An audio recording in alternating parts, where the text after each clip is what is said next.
Vous n'avez pas à tout surmonter du jour au lendemain. Vous commencez et vous faites une chose, et puis le lendemain, vous en faites une autre. Et puis encore une autre. Voici ce que j'aime dire aux gens. Vous ne vous êtes pas mis dans le pétrin en faisant une seule mauvaise chose. C'est vrai. Et vous ne vous en sortirez pas en faisant une seule bonne chose.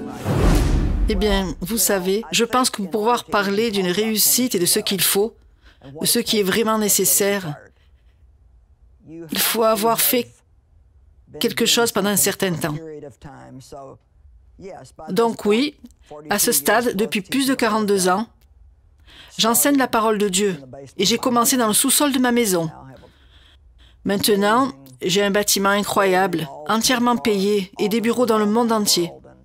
Et j'ai commencé avec une poignée de personnes. Maintenant, je passe à la télévision dans le monde entier, dans plus de 90 langues. Et donc oui, je vis mon rêve. Je ne saurais même pas comment dire à quelqu'un ce que ça a coûté. C'est pourquoi, quand quelqu'un me juge, je veux juste dire, c'est presque drôle. C'est comme si vous n'aviez pas la moindre idée de ce que vous parlez. Vous regardez quelque chose maintenant et vous voulez le juger et avoir une opinion dessus et vous n'avez aucune idée de ce que ça m'a coûté d'être là où je suis maintenant. Jugez votre récolte. Oui, en juger par vos fruits. Jugez vos fruits. Vous jugez parce que vous avez une belle tenue, ou, vous savez, vous avez une belle maison, ou peu importe le cas. Il s'agit de savoir pourquoi nous nous sentons obligés d'avoir une opinion alors que nous n'avons aucune responsabilité. Wow. Je veux dire, tout le monde est si méchant. Oh, allez. Vous êtes un peu emporté là, il y a une petite étincelle dans votre regard. Je déteste voir les gens faire ça à n'importe qui. Ouais. C'est si facile de juger quelqu'un quand on ne connaît pas son cœur. On ne sait rien de toute façon. Pour arriver d'où je suis partie, ayant été abusée par mon père et ma mère m'ayant abandonnée dans cette situation, sachant ce qui se passait, ne faisant rien à ce sujet.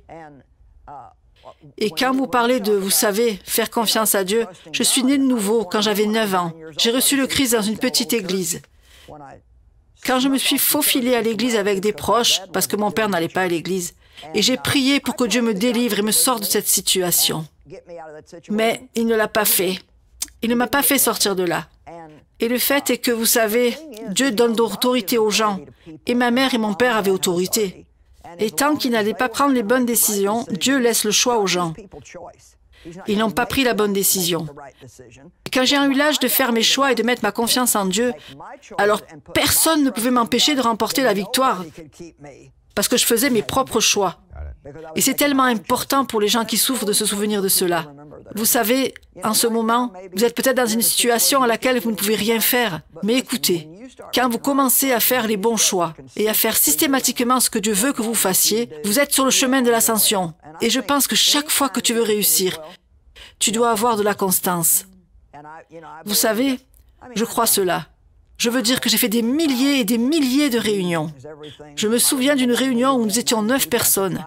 Et il n'y en avait que 5 qui m'écoutaient. Donc je sais ce que c'est, vous savez, de ressentir comme si tu prêchais à des morts. Parce que certains endroits où vous allez, je veux dire, ils sont juste comme, et vous êtes comme, oh s'il vous plaît, pourriez-vous juste sourire? Pouvez-vous faire quelque chose? Et donc oui, nous avons beaucoup de victoires maintenant, mais il n'y en a pas toujours été ainsi. Et nous devions passer par ces choses et continuer.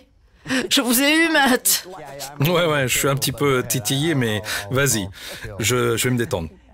Vous avez une histoire à partager? Ah ben, regarde, l'idée que vous êtes... Vous êtes passé à un niveau supérieur de votre intensité quand vous avez commencé à parler à ce sujet. C'est vraiment quelque chose qui a du sens pour vous. Votre réussite finale, on en parle, mais l'idée que ce processus de consistance que vous traversez... Bon, ok, continue. Vous aviez 9 personnes dans l'assistance, vous en aviez 5 qui vous ont suivi. C'est comme, je ne suis pas assise ici aujourd'hui parce que j'ai fait 1 ou 2 bons choix. Vous savez, j'ai eu un tel gâchis incroyable dans ma vie. Tout comme beaucoup de gens qui nous regardent en ce moment. Je veux dire, peut-être que vous êtes un désastre physique. Vous avez peut-être besoin de vous remettre en forme. Peut-être que vous pourriez être dans une autre situation difficile. Peut-être que votre foyer est en désordre, que vous le subissez et qu'il est facile de vouloir abandonner. Mais le fait est que vous n'avez pas à tout surmonter du jour au lendemain. Vous commencez et vous faites une chose, et puis le lendemain, vous en faites une autre. Et puis encore une autre. Voici ce que j'aime dire aux gens. Vous ne vous êtes pas mis dans le pétrin en faisant une seule mauvaise chose. C'est vrai. Et vous ne vous en sortirez pas en faisant une seule bonne chose. Ouais, c'est vrai. Je n'oublierai jamais une femme qui est venue vers moi. Elle est venue me voir à la fin d'une réunion et elle a mis ses mains sur ses hanches. Et elle a dit, « Je veux être remboursée. » Et j'ai pensé, « De quoi parlez-vous » Je suppose qu'elle avait fait quelques offrandes.